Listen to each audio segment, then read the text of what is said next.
Hello and welcome to the first Transatlantic Calfblogger talk show. In partnership with Förster-Technik, a leading manufacturer of auto feeders distributed globally, the German calf blogger and veterinarian Dr. Peter Zieger and the US-American calf blogger and emeritus professor Dr. Bob James have created two platforms through which dairy farmers can exchange information on topics and trends about successful calf rearing. These are calfblog.com and kälberblogger.de. Today they will meet in the virtual space and we are very excited to be part of this great project. Be curious about this interesting and certainly entertaining discussion about current trends in calf rearing in Germany or Europe and North America. So, curtain up for Peter and Bob. Peter and Bob, the stage is yours. Thanks a lot. I'm very much honored and welcome you all. My name is Peter Zieger. I represent the German calf blogger, and today it will be very exciting to get to know my counterpart in US, Dr. Bob James. So, Calfblogger, why in Germany? Just we have seen that there is a tremendous lack of information, especially maybe to transfer into practice, in good practice. We all know that's what to do, but at the end, just in practice, we're struggling feeding the calves just significantly in the right way with good colostrum, also taking care just for a low morbidity and mortality. That's why Calfblogger came into birth just with a new way with social media outreach and videos, and just a new way to really to just initiate and really just maybe to emphasize people doing the right things. So that's about Calfblogger. And now I would like really to hand over to Dr. Bob James. Okay, it's a real pleasure, and thank you to Förster-Technik for organizing this. We've just launched calfblog.com. And a little bit about my background. I was a professor at Virginia Tech University in Blacksburg, Virginia for several years. I taught, did research, worked with dairy farmers. I retired in 2016 and really started a consulting business that focused on really on dairy calf management. I had the pleasure of working with Förster-Technik for several years and really appreciated that. So to tell you a little bit about calfblog.com, we want it to be a go-to source for calf management and really with a special emphasis on auto feeder technology. It's going to be a monthly blog. We'll have some initial blogs related to planning for success with auto feeders. Succeeding ones, we'll talk about some general things with feeding plans and really how to capture some of the information from the Förster-Technik technology. We're going to visit with farms. In fact, I'm speaking in the office for the farm that's really featured on calfblog.com. It's a phenomenal facility, not too in Southern Virginia. We'll talk a little bit more about that later. We'll have a quarterly question and answer sessions with myself and with Jan Ziemer, who is the North American representative for Förster-Technik. And we want this to be a source for using this technology. So today, really what we want to talk about in our blog are some of the trends in calf rearing in Europe and also in the US. And I'd really like Dr. Zieger to get started with this discussion. Tell us what's happening in Germany and in Europe, Dr. Zieger. Thanks, Bob. Just for calf, it's a very exciting chapter at the moment. Just the prices are very much under pressure. So just you can get a male calf for 2 weeks Holstein Friesen for around only 10 euros or maybe just $11. So that is nothing. So prices are on a very low level so far. And that's why just farmers are not that really just excited really to support them just in the right way. And last week there was a new law that will be just come into reality in just 1 year's time in September 2022. That means that the calves have to be on farm for 4 weeks. Now they have to be on farm for 2 weeks, and this will create a lot of questions, but also a lot of uncertainty. That's to say, just what will they do with the calves, with the male calves in detail. So what will going to happen, because farmers are afraid they could not get much more money out of them. They need more space, and they need maybe another feeding technique, or have to invest more money. So a lot of uncertainty happened right now. Also, the transportation rules will become more severe. These are just maybe the key points. And also, we see still a lot of consolidation of the farms going on. 7-8 years ago in Germany, we had around 90,000 dairy farmers. Actually, at the moment, we have only around maybe 55,000. That has almost half them. Just that means that farmers are growing, especially the family-run farms are growing, and a lot of farmers are running out of business. So this also, and the just environmental rules will also become much more severe. And the public is very severe looking what farmers are doing with the calves, with the cows, for cow comfort, calf comfort. And these are the main topics we are discussing right at the moment here in Germany and in a lot of other parts in Europe. I'm eager to know, what is the situation in the US, Bob? Well, I think we see some similar things. And in fact, I had a webinar last month that talked about some of these things. And I think we've seen consolidation and expansion of dairy farms. I think when we deal with expansion, we're dealing with a lot larger farms. Taught a class several weeks ago in New Mexico and worked with some farms that were in excess of 10 to 15,000 cows. And we're also starting to pay attention. In Canada, there's been some rules about transportation. We do have a lot of calf ranches in the US. And I think some of these legislation in the future, we really need to be concerned about that. When we look at the labor situation too, and I think this probably applies in Europe as well as it does in the US and in North America, we're going to have more challenges. And I think that really has an impact on how we're going to take care of calves. Can we automate some of the drudgery and allow us to spend more time with calves and less time dealing with some of the more mundane things involved with calf care? One of the things that I think, quite frankly, it might be concerning, but I think it's very exciting. We've seen a real push that's really been led by some excellent research that's been conducted. I think one of the centers is University of British Columbia, about pair and group housing, that we can really, I think, adapt this calf to a much more normal behavior. Dairy animals are herd animals, and we see animals that are paired or group housed that are a lot more calm. They adapt to new situations better. And the weaning process is so much more successful and gradual, and I think better for the calf. So I think that there are some win-win things as we look at some of the advantages of paired and group housing. But we're in a big part of transition, and really change is part of life. And I think we need to look at new ways of taking care of calves. And I think that's where we have some potential benefits, not for everybody, but with the calf auto feeder and the group housing situations. The other part of that I think is exciting too, and that's some of the data for better calf management.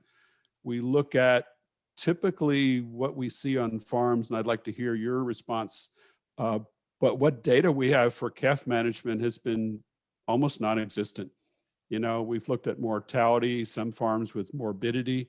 In my consulting business that I worked with dairies, was one of my goals was really to establish a record-keeping program for calves so that we could manage them with the same mindset that we do with our milking herd. And I think this is one of the exciting things about the auto feeder. We can collect some of that data automatically, and that can be part of our really proactive calf management program, where we look at milk or milk replacer intake. We look at things like drinking speed, and I think that there's some very, very exciting things that are coming forward. Interestingly, Bob, the same is happening over here. So We also have seen the lack of this data. That's to say, really just maybe it starts with weighing calves, scaling them, just almost no one is doing this. So we don't know just about their daily weight gains. We still have a lot of problems. 1 out of 3 calves just have to be treated pre-weaning. Mortality rate is mainly driven because of the low calf prices. So this is maybe another issue, but there was a famous study out there in almost 800 farms in Germany, and they have seen really that the colostrum supply was 2.5 liters. So I know you from the US, from the data, that you are just giving more than 1 liter extra more. So, and this means your calves have a much better start on this. And the pairwise housing, I totally agree.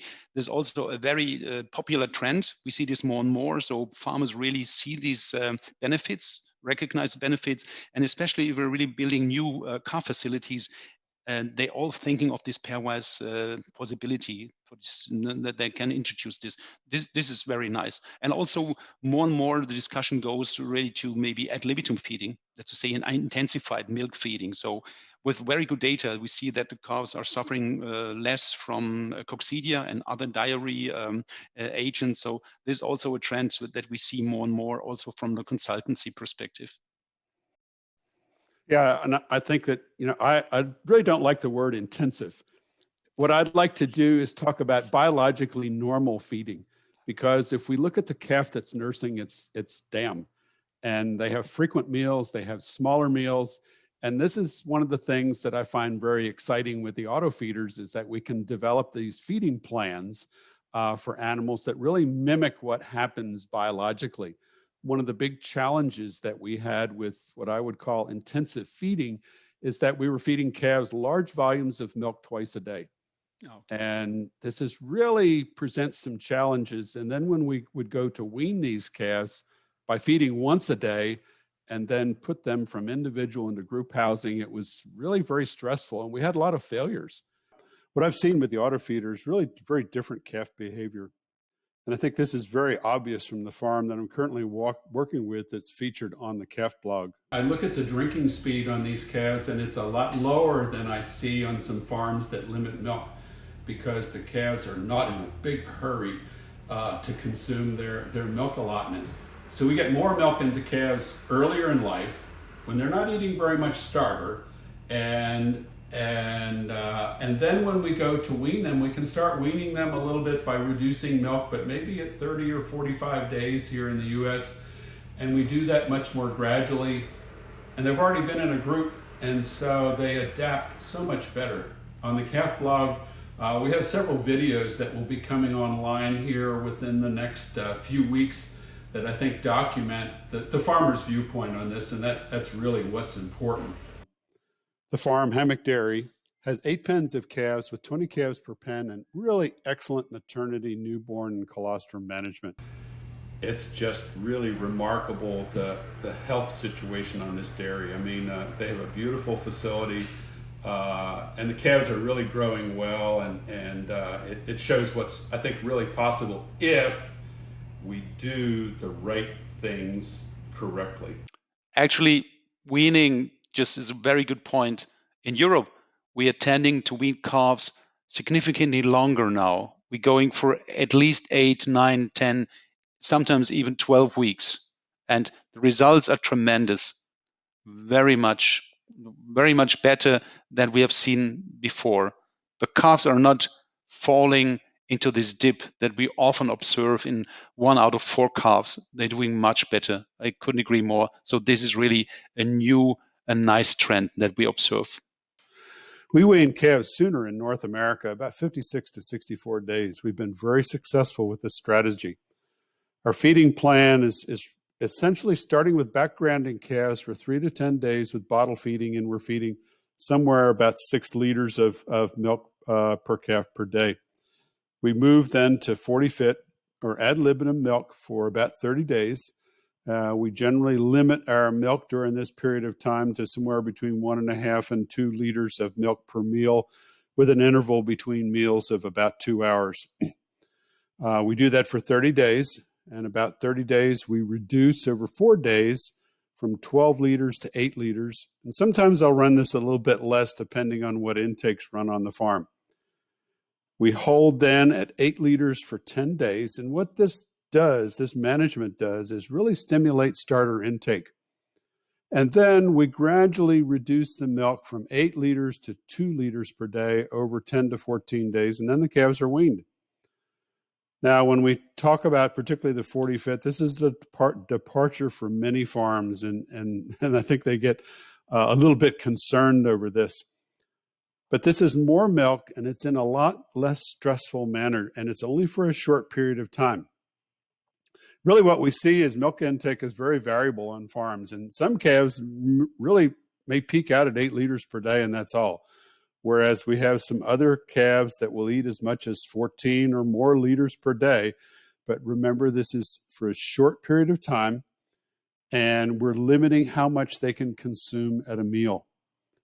Now, the important thing to remember is more milk early in life is very important, because regardless of our feeding program, these calves are not consuming very much calf starter, and it's not going to really help in terms of meeting their nutrient requirements.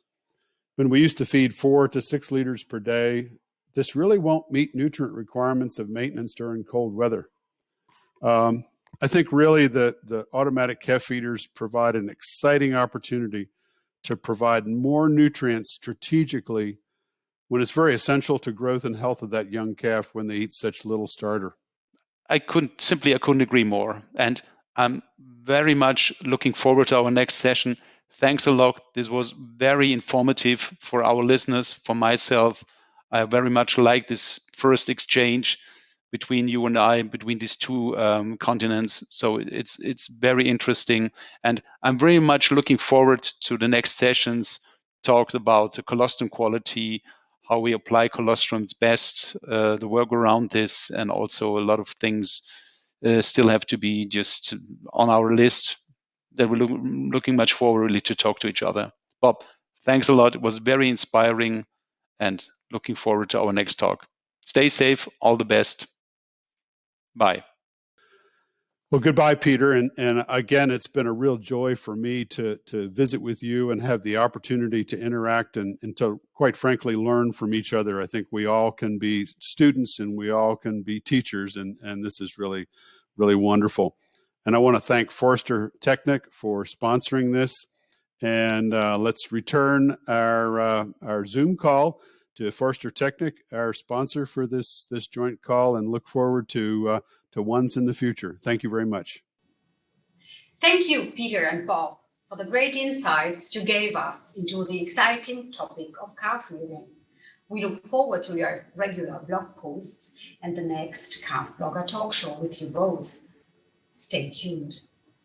Let's do what's best for your calves.